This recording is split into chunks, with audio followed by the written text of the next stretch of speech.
very well. Now my question to you, and this goes to Randy, what do you think Dr. Burkhart would say is her biggest challenge other than money? Well, you take out other than money, that's probably the biggest challenge. It usually is. But I would say probably there's two things I would say would be the biggest problems. One would be readiness for school. So many of the kids start school and they're simply not ready to start school. They lack the basic skills needed, and I think they're addressing that through the Family Nurturing Center, and Children's Inc. is working with the schools to have a center available to help bring kids into the fold and get them ready sooner. But school readiness has been one of the biggest problems I think they've dealt with. And the second issue I think would be the amount of languages that are spoken in the Erlanger School District. I think at one point Dr. Burkhart told me it was like 14, I'm probably off, an unbelievable number of languages they had to teach in or had to deal with. And so you have a lot of kids being taught that where English is not their first language. And for some of them, it's not the language at all. And I think that has presented enormous challenges for the school district, but they are dealing with it and doing quite well with it. On the school readiness, I think one of the most remarkable things about the Erlanger School District is the achievement they've been able to accomplish. They start with students who are much behind a lot of other districts, but they bring them up to par, and their growth ratio is actually better than most districts in the whole entire state. So they're starting behind, but they're getting up to par, and they're really bringing kids up to where they need to be. So that's been a challenge for them, but I think they've met it extremely well. Thank you. Thank you very much. Jessica, did you know that the Erlanger School District is currently, they have a budget that was equal to the 2008 budget? Were you aware of that? It's basically really tough. She's got it tough. Should the city play a role in working at the state level to change that? Is it the city's responsibility, or should the school district assume that responsibility? Well, understanding that our budgets are completely separate, but they are serving the same public. So being an advocate for those that can't advocate for themselves is extremely important to me. So if we have the potential to make relationships down in Frankfurt that can assist our school district, we're definitely going to do that. One thing that I've worked with Dr. Kathy Burkhart with is getting more involvement. So funding is definitely an issue. I know that their after-school programs have been cut drastically by half. So what we have done is we wanted to be able to put that out there to our businesses for sponsorship opportunities. So the Erlanger Business Council, which is a business advocacy group in Erlanger that's been created over the last several months, we had Dr. Kathy Burkhart be a speaker to where she was able to talk about the school district and what they offer our students. And then she was able to provide all the opportunities that businesses have to get involved in our school, and specifically say what they needed help with, what volunteer activities they needed help with, what internship opportunities, and any type of sponsorship opportunities. And being able to bridge that gap between our school district and our business community is so extremely important. And be that connect, that bridge that connects them. I think being an advocate in Frankfurt is one thing, but being able to be an advocate within our city, we have the potential. We have amazing businesses that want to be active and involved in our community. So if we are able to tie them together to the individuals that are in need, it's golden. Thank you. Randy, city attorney versus city council attorney. Why is this unique arrangement good for Erlanger and not a waste of my money? Well, first off, it is good for Erlanger because we structured the contracts so that the combined amount being paid to the city attorney and the city council attorney did not cause an increase in cost to the city. I helped negotiate those contracts, and I think they have been successful in reducing and capping the costs. So I think that's first off a good thing. Secondly, it's been necessary because there has been such a level of division between the council and the mayor. One of the first things he did, of course, was come in and fire Frank Whitman, and I think he handled that abysmally. And I think if Frankly, if I'm mayor, I don't really need two attorneys any longer because I anticipate I'll be able to get along with council. But I think that's been a tremendous problem because we have needed the two attorneys, frankly, because council and the mayor did not communicate, did not deal with each other, and we did not rely on the information we received from our mayor. And that has resulted in our need to have these two separate attorneys. Thank you. Same question, Jessica. So as a private citizen, I was a private citizen when that was originally occurring. I feel as though it's unnecessary.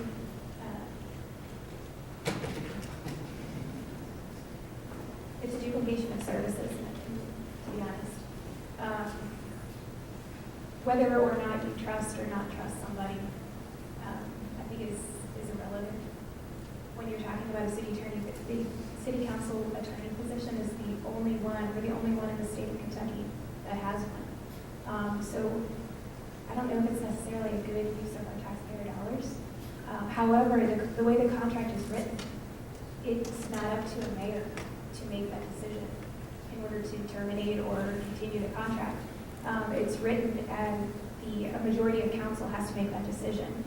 So in reality, whether Randy and I are mayor, it's ultimately up to council in order to terminate that contract or continue it. Okay, fair enough. Thank you. Jessica, one of the things that you stated earlier was going to be one of your priorities is to reduce taxes. And then you followed that up with you wanted to increase salaries specifically about the fire department, which is the question that I asked. How can you reduce taxes and increase expenses? What's your plan to address that imbalance? So if you look at the budget over the last 7 years, we've had between a $1 million and a $2.5 million surplus each year. So when you're looking at our budget, our revenues are coming in and our appropriations are going out. That surplus is the difference. And what you see is you have a reserve account, which is suggested and recommended by our insurance company to have 30% stocked away just in the event there is an emergency. 30% of our budget is $4.2 million. We have that. We also have what is called an unreserved account. The unreserved account is at over $10 million at this point. So we have had a continuous surplus, even with the reduction of taxes over the last 4 years, because we've seen such economic development and our property taxes increasing, our revenues are increasing drastically. So we need to make sure that we are not overburdening our taxpayers unnecessarily. So we can continue to reduce taxes and still push economic development and properly compensate our firefighters and our other city staff. Thank you. Thank you very much. Randy, if you become mayor and a member, one of your department heads is accused of a sexual assault, and this thing happened 4 years ago. It happened on his own time, it wasn't on city business. What do you do?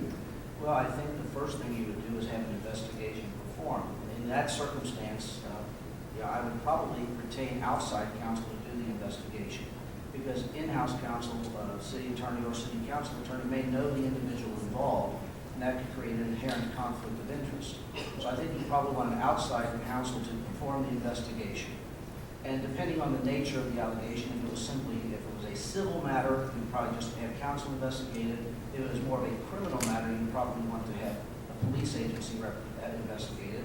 Either way, though, I think it'd be best to have the outside sources do the investigation, so it wouldn't be tainted by any type of allegation of a conflict of interest.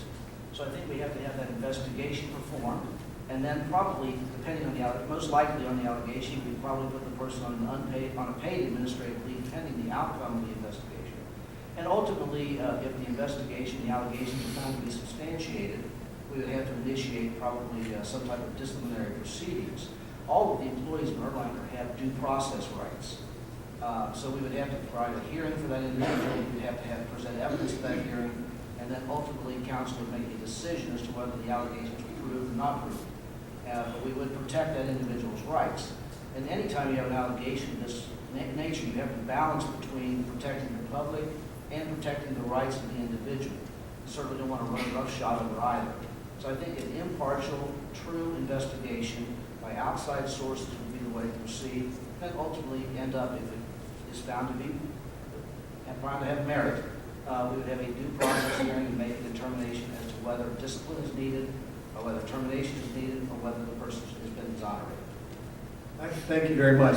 Jessica, I saw you shaking your head a lot. Would your answer be any different than his? No, I mean, I think that's extremely valid. We want to make sure that we're protecting both parties, Right. especially if it is within the, well, you said it was outside of Outside of work. outside of work. But we need to make sure that we're protecting innocent until proven guilty. We're following the proper procedures. I think we definitely have to go outside, maybe get Kentucky State Police involved instead of our police department to make sure that we are following the proper procedures. But no, I agree with you. All right, thank you very much. I think it was in 2008 that we had an emergency situation. One of the remnants of one of the hurricanes came through, and most of us lost power for up to 3 or 4 days. Does the city, and this question is for Jessica, should the city have any type of role in emergency services if a situation like that were to occur today?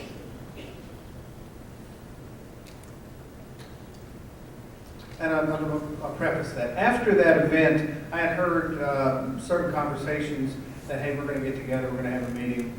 Next time this happens, we'll be better situation to coordinate activities. I mean, and if you remember at the cottage, I set up a grill outside and tried to grill everything that was in my freezer before it spoiled. But emergency situation, what role does the mayor have? Role of the mayor. We're the calm in the storm. We're the goodwill ambassador of our city. So we need to make sure that we are calmly handling any situation that's put in front of us, whether it be a hurricane situation or a tornado or whatever it might be. We must be the leader that our city needs.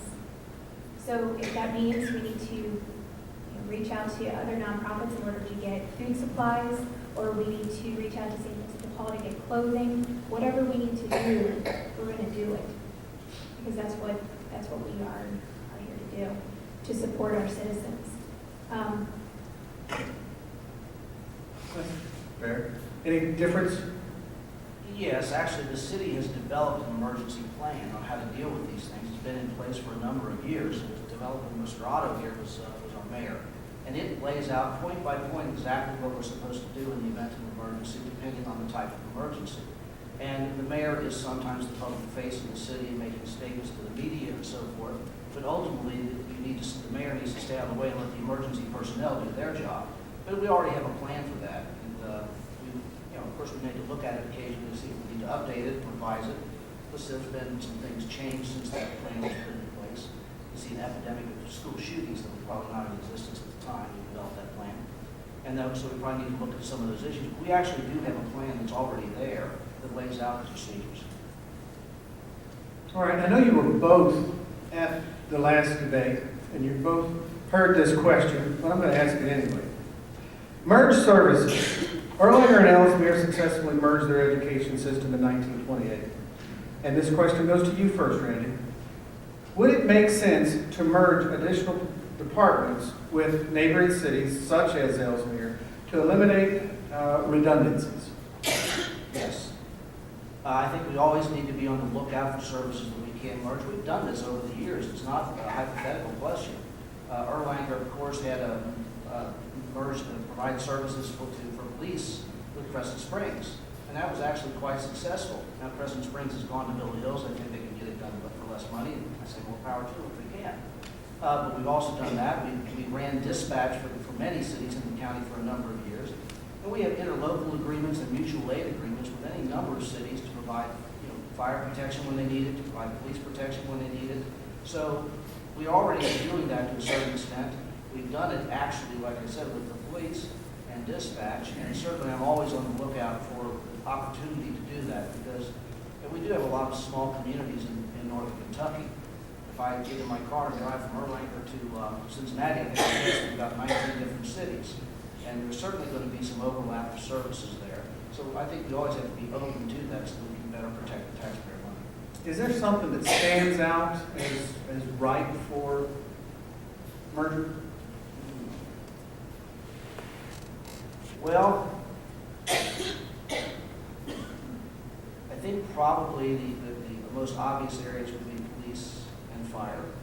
I think Erlanger has some great people doing that, and certainly would be open to providing that with other cities, working in conjunction with them. But, it's a merger of services. We can't enforce them. We can't force it upon anybody. They have to be asking for it and wanting it.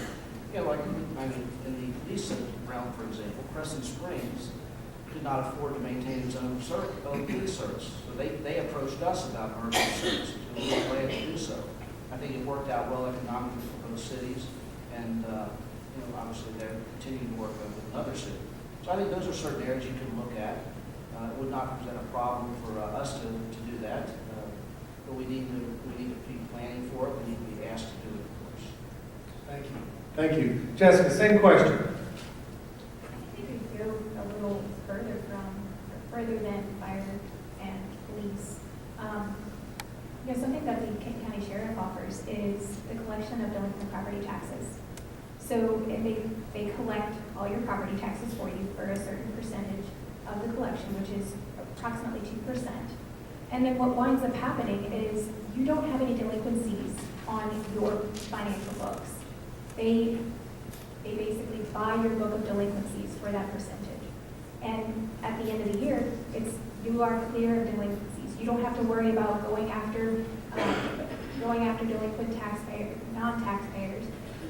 And it's a potential of saving money for the city. And it's a service that's being offered by Kenton County Sheriff, and they do it very well. So it's something that we should take a look into. It's technically a merging of service. Okay, so you both see an opportunity there, and I, as a taxpayer, am going to hold you to that. I'd like to see it, so thank you very much. Business. You both have talked about large businesses. And Jessica, you've been very instrumental, I know, in the Erlanger Business Council. What are you going to do to help me, the small businessman? Jessica, your question. So you are correct. So we have a large business tax incentive. But the payroll threshold is $750,000. So currently, we do not have any type of tax incentive for small mom-and-pop businesses. So what we needed to do is we needed to figure out how can we help them be more successful. And is it getting out of their way, or is it by eliminating additional paperwork? How can we help them be successful? So we were sitting around talking at a council meeting one day, and wouldn't it be amazing to have all of these business leaders in a room that we could ask them, hey, how can we help you as a city government be more successful? So the idea of creating the Erlanger Business Council as this advocacy group came to life. And it was born out of the need to understand how to give small businesses a voice, how to give them the voice and the information from the city government. And now we are working together to understand what would benefit small business. Because a payroll tax incentive, from what I've heard from other small businesses, a payroll tax incentive wouldn't really help them that much. It doesn't have that much of an impact because their payroll isn't that great. So I got $23. yeah, $23. $23. But there's other ways that we can have a bigger impact. All right, thank you very much. Same question, Randy. Well, how to help you individually, I could eat more chicken, but No, me representing the small business. I understand. I'm just possessed. I do think payroll tax incentives is certainly a program to be looking at and exploring. It does tend to benefit larger businesses more than smaller businesses, and I think we could lower the threshold on that. I think we could introduce some incentives to encourage the hiring of more employees. That's certainly another alternative as well. I think the city has always been very receptive to businesses, and we've listened to their concerns. One thing we've always done, for example, is if a business comes to us wanting a zone change so that they can do something for their business, we try to be very receptive to that, and we try to look for ways to make it happen. And usually we've been able to do so. You know, so when businesses approach us with concerns, I think the first thing is just having an attitude of being open to hear what those concerns are so that we can actually meet those concerns and help that business succeed. I think, you know, to a large extent, I mean, I own a small business in the city, so I'd like to see some things that help small business as well. But, and I will say the payroll tax incentive idea certainly does not really help us a great deal, but, so I think we do need to look at lowering the threshold of it. And like Jessica alluded to, I think just staying out of the way of business, letting them operate their businesses and be productive. And certainly, like I said, when they need help from the city, being willing to administer it. Well, thank you. Thank you very much. And audience, I don't know if you noticed this, but if you're on Facebook, you're going to see a whole lot of stuff that's going on between the different camps here. I see these two people as having a lot of parallels within their programs, within the initiatives that they want. So it's not nearly what I expected. Jessica, you become mayor. What are you doing first day? First day, evaluate. Make sure that I am extremely familiar with everything and every department and understand what's going on and how I can help each department individually be successful. The most important thing in leadership is understanding how to empower those that are around you. So I want to make sure that our employees feel empowered to tell me their ideas and tell me the improvements that could be made. So I want to be able to sit down with each department individually. The best way to understand how to make an impact is talk to the public works employee that's driving around in the snowplow. Talk to the police officer that is driving around, you know, at about 3 o'clock in the morning. Understand what's going on. How can I help you be successful? How can I be your advocate and make your life better to work here? And how can we have a bigger impact in the community together? So evaluation is extremely important to me. Thank you. Randy, what are you doing first day as mayor? Well, I think the major thing I would say is I would want to listen to people. And I do that in 3 ways. First off, we have a lot of employees and department heads, and Erlanger is blessed to have some fantastic employees and some great department heads. So I think we need to empower them to do what they need. So I would want to sit down with each of them, talk to them, find out what it is they need from us. I mean, we can only meet their needs and we're aware of it. So I would want to hear what they find to be where things are lacking. Do they need more money? Do they need more equipment? What is their need? And I've been doing that already, but I'd like to continue doing that. Secondly, when we meet with the council members and talk to them individually as well. Find out what their priorities are, what they deem to be important, and basically see if we can't structure some plans to start implementing these ideas. We've got a great council. We've had a good council for a number of years. We've got a very diverse group of people, and they all have a lot of good ideas. So I want to hear what their ideas are and learn from them, and then start saying, okay, your idea is whatever it might be. How do we start getting that accomplished? And basically empowering them. Okay, this is your idea, you run with it, you get us some information on this. For example, I know the subcamp there has always wanted us to have a community center. And I think that's a fantastic goal. So one of the first things I would do is say, Patty, I would like you to start working on this community center idea. Where's it going to be? Where we're going to put it? How are we going to afford it? And I know you will. Because that's the advantage. We have a great council, they are energetic, they are knowledgeable, and we need to take advantage of that energy and that knowledge. Thank you. Thank you very much. Now, I promised both of you that this would last no more than 1 hour, and we're approaching that time. Since Jessica started, Randy, I would like for you to lead the first of the closing statements. Thank you. I really appreciate you having this event tonight. I appreciate everybody coming out here. I think it's always to the advantage of the public to hear directly from the candidates, to hear what they are interested in, what our goals are, and what we intend to accomplish. That way they can make better informed decisions. So I appreciate you having this event. I certainly appreciate everyone coming out here. I appreciate Ms. Fetty being willing to participate as well. what I would like to do, I've outlined my goals and a lot of things that I've written over the last few months, but I would like to just emphasize those. I would like us to improve our Erlanger appearance. I would like us to improve our community centers, the parks, the community events. And I'd like us to continue to invest in Erlanger. And part of that is drawing more businesses in so that we can continue to lower our taxes for our residents. I think my experience on council, my experience dealing with nonprofit organizations, and my experience as a business owner uniquely suit me to work with the council members, and the fact that I have the support of the overwhelming majority of council, I think will enable the transition to take place seamlessly. Thank you. Thank you very much. Jessica, it's your turn. Your summation. Thank you. Again, thank you. This has been wonderful. Our city is at a turning point. The world is constantly changing. Many of the problems that we're addressing today are problems that are different than the problems of the past 50 years, or even just the past 15 years.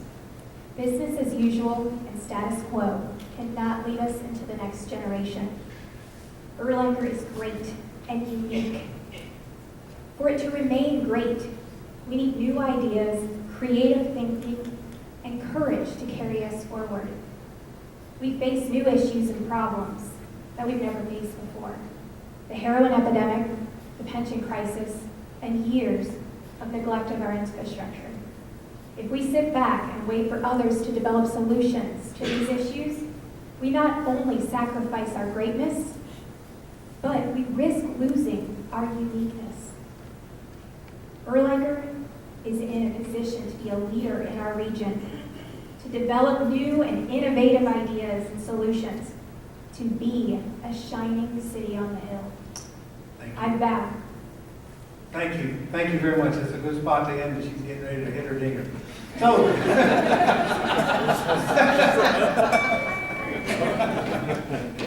if you all could, please join me. Thank you.